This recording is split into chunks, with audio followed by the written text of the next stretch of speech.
Unbelievable. Hello. Going right Welcome to our across the current road news right channel now. from the world. Strong winds and tornadoes are affecting Wisconsin today.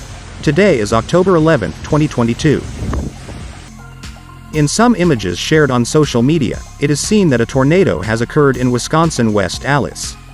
In the shared images, it seems that there are minor damages in which the trees are broken.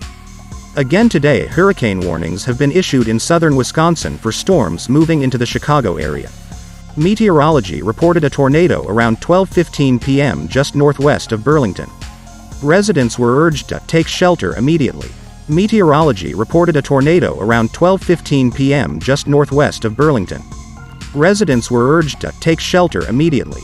Meteorology also reported a hurricane just before noon in Merton, Wisconsin, urging residents to seek safe shelter.